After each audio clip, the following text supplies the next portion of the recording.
Hello दोस्तों, इस video के माध्यम से हम संसद से जुड़े 10 सवालों को देखेंगे। वीडियो के अंत में सभी लोग अपना अपना स्कोर कमेंट बॉक्स में जाकर कमेंट करेंगे। चलो शुरू करते हैं। तो हमारा पहला सवाल है, भारत की संघीय व्यवस्थापिका को किस नाम से जाना जाता है? ऑप्शन नंबर ए है लोकसभा, ऑप्शन नंबर बी है राज्यसभा, ऑप्शन नंबर सी है प्रतिनिधि सभा और ऑप्शन नंबर डी है संसद। तो संघीय व्यवस्थापिका को किस नाम से जाना जाता है? संसद के नाम से जाना जाता है। हमारा अगला क्वेश्चन है, भारतीय संसद के कितने सदन होते हैं? तो सदन कितने होते हैं बताना। एक सदन होता है, 2 सदन होते हैं, 3 सदन होते हैं या 4 सदन होते हैं? तो संसद के कितने सदन होते हैं? 2 सदन होते हैं। कौन कौन से? एक लोकसभा और दूसरा राज्यसभा। क्वेश्चन नंबर 3 है हमारा, संसद के किस सदन को प्रतिनिधि सभा भी कहा जाता है? तो ऑप्शन ए है लोकसभा को, ऑप्शन बी है राज्यसभा को या उपयुक्त दोनों को। तो प्रतिनिधि सभा किस सदन को कहा जाता है? लोकसभा को।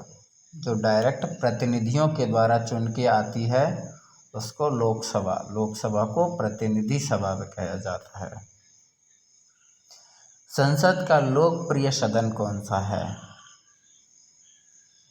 लोकसभा या राज्यसभा बताना है आपको।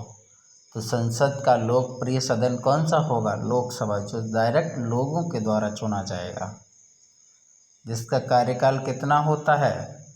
5 वर्ष का होता है, जिसे संसद का निम्न सदन भी कहा जाता है और इसे 5 वर्ष से पूर्व भी भंग किया जा सकता है।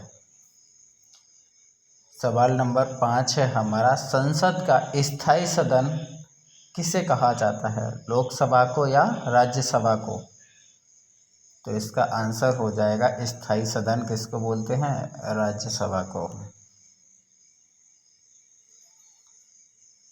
सवाल नंबर 6 है हमारा, भारत के संविधान के अनुच्छेद 79 के अनुसार निम्नलिखित में से किसे भारत की संसद के एक भाग के रूप में वर्णित किया गया है?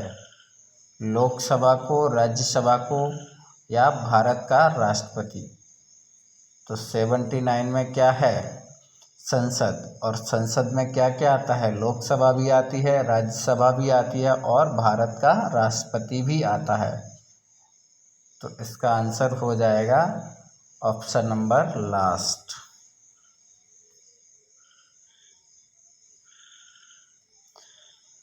अगला क्वेश्चन है हमारा, निम्नलिखित में से कौन सा एक प्रावधान भारतीय संविधान के अंतर्गत संसद के सदस्यों को विशेषाधिकार का निर्धारण करता है?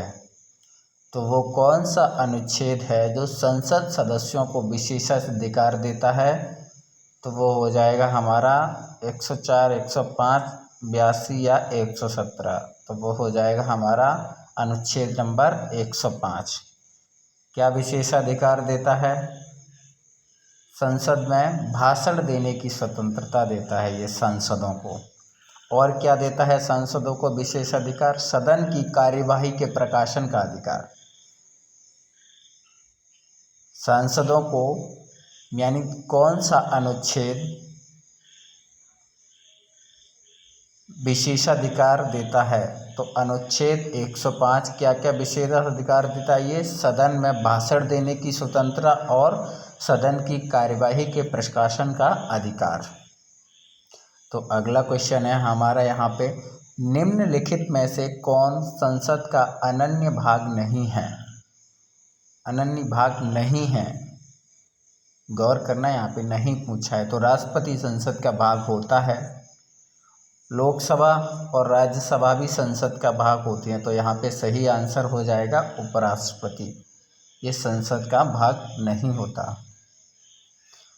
अगला क्वेश्चन होगा हमारा, भारत के संविधान में कहा गया है कि भारत की संसद के 3 अंग होते हैं। इनमें से एक अंग होता है लोकसभा, दूसरा अंग होता है राज्यसभा, जबकि तीसरा अंग क्या होता है? तो हमें पता है तीसरा अंग क्या होता है। तीसरा अंग होता है हमारा राष्ट्रपति, जिसका उल्लेख कितने आर्टिकल में है? अनुच्छेद नंबर 52 में है राष्ट्रपति का पद। और अनुच्छेद 53 में क्या है? अनुच्छेद 53 में कहा गया है कि जो कार्यपालक शक्ति जो होगी वो राष्ट्रपति में निहित होगी, ऐसा अनुच्छेद 53 में कहा गया है। तो हमारा लास्ट क्वेश्चन होगा यहाँ पे, भारतीय संसद के कितने अंग होते हैं? बताना है आपको, 1, 2, 3 या 4। तो संसद के कितने अंग होते हैं? संसद के होते हैं यहाँ पे 3 अंग होते हैं। कौन कौन से? लोकसभा, राज्यसभा और राष्ट्रपति।